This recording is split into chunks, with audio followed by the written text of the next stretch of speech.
That is the control unit for my water sewage treatment plant, which is just there. This is the story of my £155 lesson, although it might cost a little bit more than that actually. Now you'll notice there's no door on this, so I'm going to make one today quickly, and I'm going to intersperse that in between me telling the story. Now I initially built that enclosure a good many moons ago, and then I didn't plumb it up until about, I don't know, it was about a year and a half ago or something like that. A couple of weeks back I noticed the electric kind of like flickered, and then I didn't think anything of it. Maybe a day or so later, I realised that the water sewage treatment plant wasn't working. I checked the little fuse board and that had flicked, so I tried to turn it back on, it flicked again, and then I run an extension lead there and that got it working. And then a day or so later, I thought I'd check it again and it had stopped working again. So this time, I tried to figure out exactly what was wrong. In which case I recorded a video that I then sent on to the manufacturer asking them what they thought was wrong with it.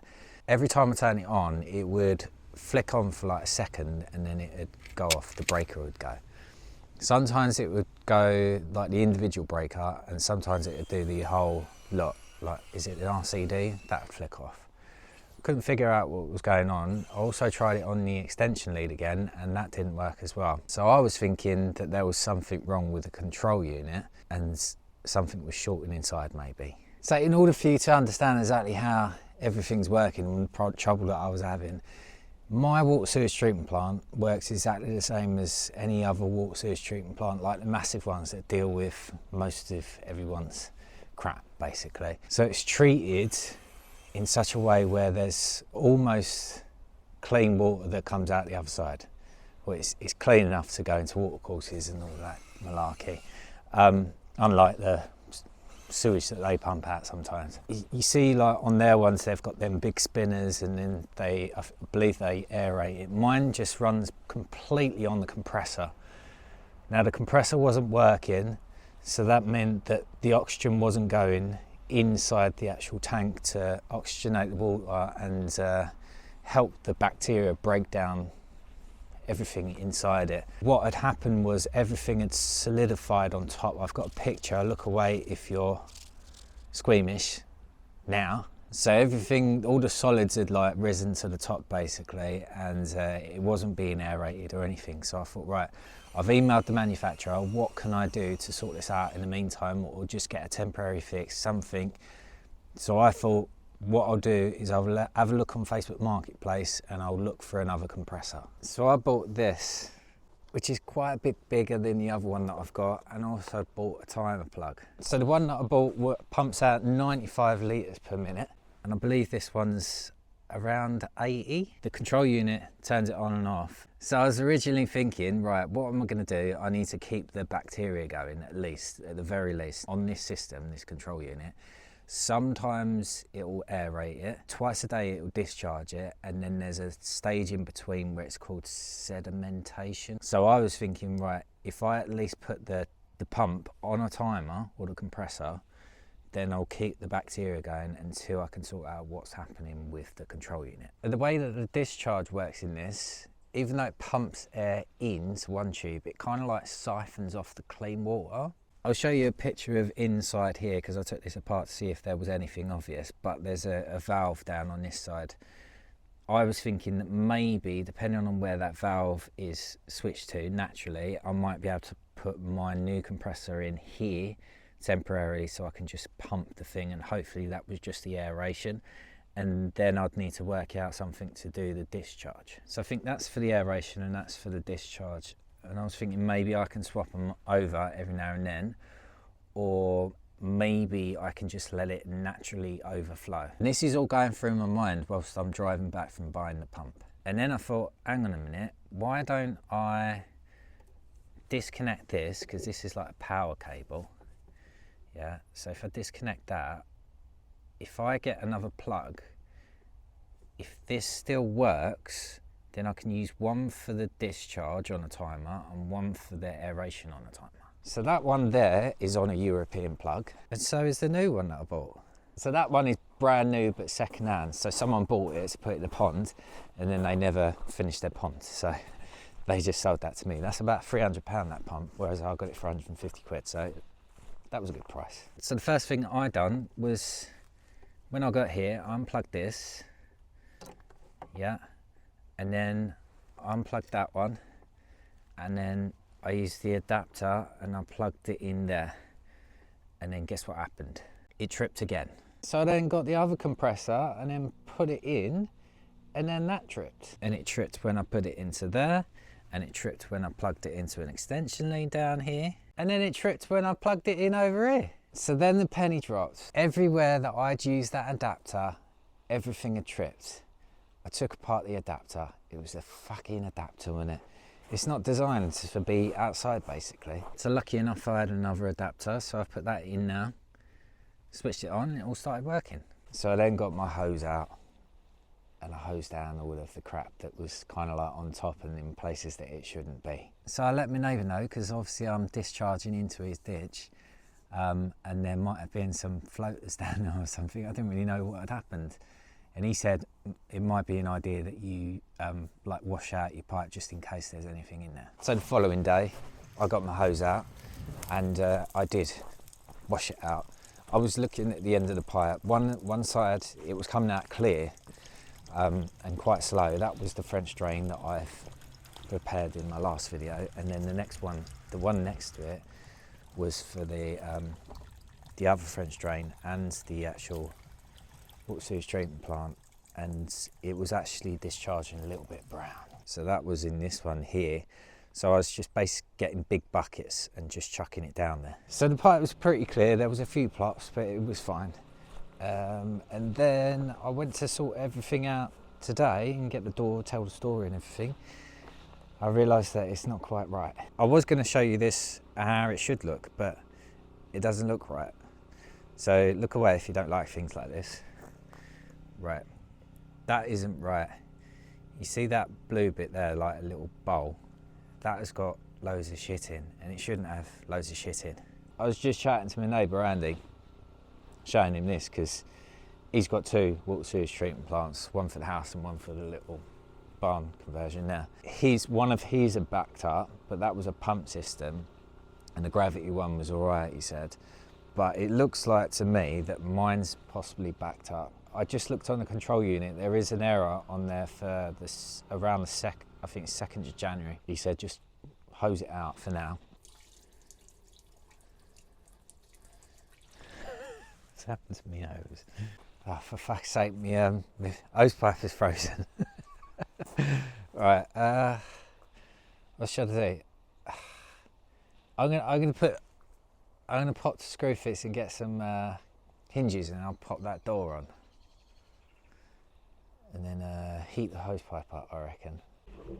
Right, it just so happens when I've come back from Screwfix, that is trying to discharge at the moment, but it's blocked.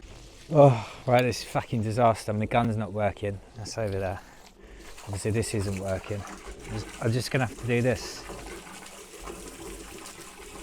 Right, I'll show you that surf and working properly. So obviously when this fills up more, yeah, it will go above that red tube.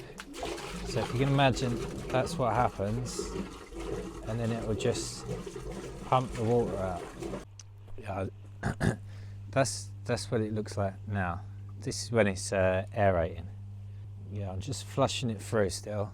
I'm just filling up this bucket and then tipping it down here like I did the other week.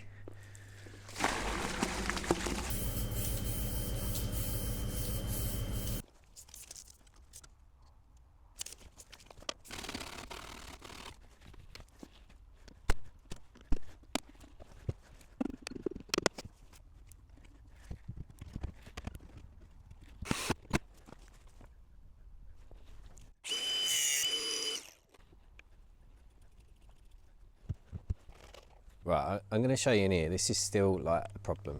You see, right, the stuff still, the solids are in the catch thing now. I've got electrical problems, I've got water problems. There's electrical problems caused by water problems. There's electrical problems caused by rodents. There's water problems caused by water, which causes flooding. that affects this as well, and fucking. Now there's two things that cause that. One, because the water sewage treatment plant stopped working, so it overflowed, and then as soon as I washed it out and got it restarted, I think it flooded again. Now you see that black bit there, that's a big piece of plastic that goes all the way down. It's supposed to keep the solids the other side, and because it's got flooded, the solids have come over this side. Now I can't be sure, but I've got a remedy to stop that, but I'll have to show you how this is occurring. For anyone that don't know, this kind of like little group of buildings is kind of like down in a valley, but at the top side, if you understand.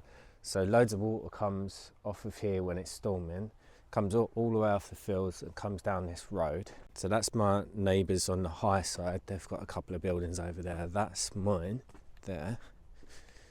And these are my other neighbours. Now the road slopes here, and then it goes in down in here and then into this pond. So the overflow from this, if it doesn't soak away in time, which it probably won't because it's clay, there's a pipe that goes underneath. So basically there's a bit of a culvert that goes underneath the road, goes underneath my neighbour's barn, and then comes out to a manhole just where that pole is. So what had happened, the ditch had filled up. He's got a bit of a bottleneck into the ditch, which he's going to fix in a minute. I'll show you how he's fixing that. And then it basically backed up and then blew his manhole off up here. And I think what might have happened is my discharge couldn't make it out the other side because the ditch was full, and because I've got everything coming off the roof there, all the French drains, and it comes down here, goes into here and out in the same ditch. So I think if the water couldn't get out, it might have just filled back up here and then emptied into this and filled it back up. So I think might have happened. There's the chance of that, and there's also a chance that because the solids have come over to the wrong side, that they might have blocked the siphon again. But the error occurred on the second, and that was when Storm Henk happened. So I think it's because it's just too much water. So my neighbour's got them over there. He's going to dig them in, basically replace the clay one. So he's not going to have a bottleneck then. But if it especially floods, I might still get a backup up to here. In which case I've got this. This is a non-return valve. You can use it for rodents or flooding. So I'm going to whack that down there in a minute and then make sure that I can't flood this again. But I'm also just going to pop these on the end of my pipes over there just so I've got no restrictions. My neighbour said, why don't you just turn them a little bit and it might help. Right, so here's my two pipes. And these are solvent weld ones, but my solvent weld's all gummed up. But they're quite tight fitting. It's just to get it in the direction of flow. So you see, I don't know whether you can see now. Can you see that? That's the clay pipe, that's the bottleneck. So that's what the neighbour's going to redo into a bigger one.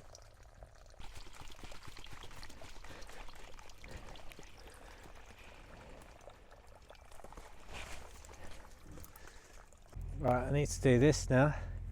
The trouble with that is this is 4 rings high. That means I can't get in there with my legs first. I need to go head first, and I can only just reach down to the bottom. So I'll just silicone this up. I say silicone as in like lubricant, and then I'll see if I can get it in there without falling down the hole, because I'll be fucked.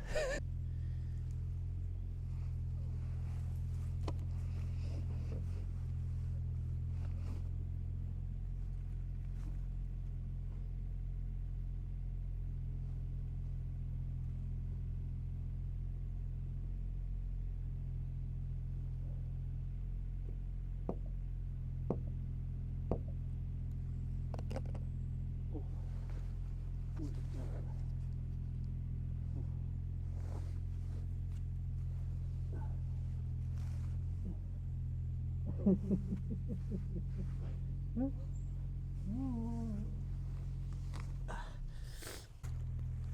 we go. Still flowing. So that, obviously if this fills up with water, it can't go that way now. Okay, next thing, the solids in there, I need to give it a bit of a boost. So I've gone on Amazon, I've got these green gobbler septic tank saver pods. You're supposed to just drop it in your toilet and just flush it, and then it will eventually get over here, but I'm outside at the moment. Here's a manhole into this, so I'm just going to drop one in here. So my neighbour suggested that I get something similar to this that he's used. It's like a bacteria thing. Put it in like once a month. I can't even fucking open it. It helps neutralise the effects of detergents, bleach and other cleaning products. We don't use bleach or anything, we use the eco for stuff, for anything that we use. That's a little pod. I'm just going to drop it in there.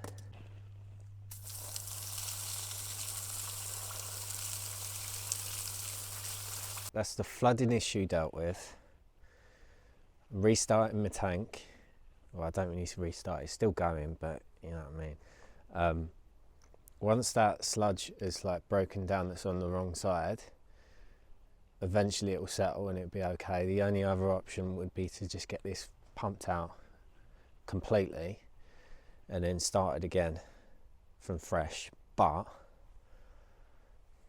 we don't use it enough. This is a 7-person tank and it's just me and Lou, and half the time I don't even bother have a shower these days. I'm just like, I'm going outside and I don't see anyone, so what's the fucking point? Right, there's one more thing that I need to do just to make sure that this doesn't happen anymore. I mean, this door, like, I didn't put one on before because I wanted to make a nice door, but whatever.